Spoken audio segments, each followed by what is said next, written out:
Like, it's the same with like Jujutsu Kaisen. I don't want to touch the manga because the anime is so good. I've read like the first volume and I compared it to all the anime that's in it.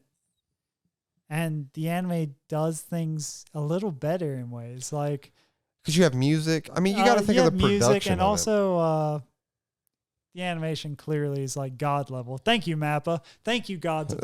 Keep up the good work. Hey, Chainsaw Man. Yeah. Don't fuck it up. They won't. Don't fuck it up. But also, they add humor that's not in the manga. Yeah. And it's like very small things, but the touches that they add, it's just fucking fantastic. Yeah. I mean, it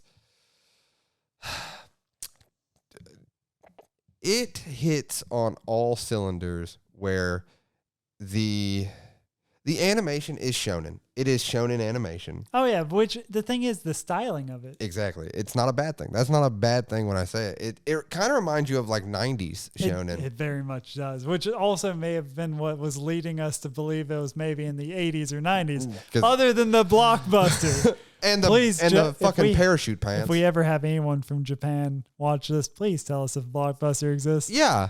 Is that a thing? Blockbuster? Is it a big thing? Is that what we're gonna see when we go to Japan? Just a lot of Blockbusters? I'm gonna rent from a Japanese Blockbuster. I'm gonna get a membership card. But so it has the 90s look, which is a good style that it has decided to do. It has good characters, and it has one of the most story of an anime in the past few seasons of anime. As for far sure. As depth, like it's unbeatable. Like, even if the action scenes weren't any good at all, I would still be watching this just because of how deep the story is. But the action scenes are actually pretty good.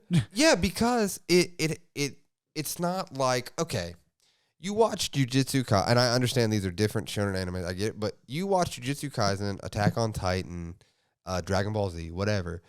They all have powers, so the fight scenes seem astronomical. Oh, yeah. Now, Mikey does do some shit that I'm like, Mikey does do some shit. No. I want to see the history of Mikey. Like, was he just raised in a dojo or something? Like, has he mastered every type of martial art?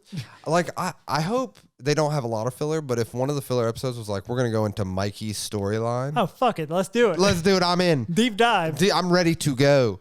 But whether, they're not astronomical, so they actually do kind of down-to-earth fight scenes very well.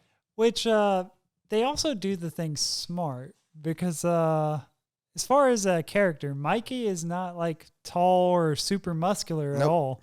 But because of that, most of his attacks are kicks, and it actually makes sense for a character to work that way.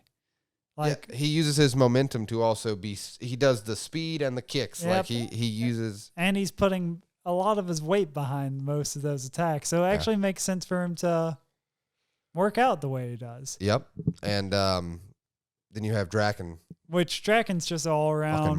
Fucking monster. Like, you can't not like Draken. Also, anyone in Japan can also answer this. He's 14 and he's like 6'5". Yeah, he does seem real tall. He's the Yao Ming.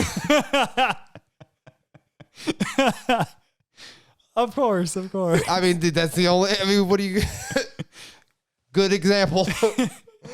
But yeah, it is ridiculous how tall he is. So yeah, but like I don't think middle schooler when I see him. I'm pretty sure teachers look up to him. I would look up to him. Yeah. But I don't know. It's such an impressive show where you can have 13 or 14 episodes. And I'm going to be honest with you. I don't know where it's going. Oh, yeah. I honestly don't. I've accidentally seen some things and I've luckily deleted them from my mind. Oh, nice. But I still have no fucking idea. Even with those things, they didn't make sense to me. At the time, yeah, you're like, I don't know what the fuck's going on. The fuck's Ragnarok? That's not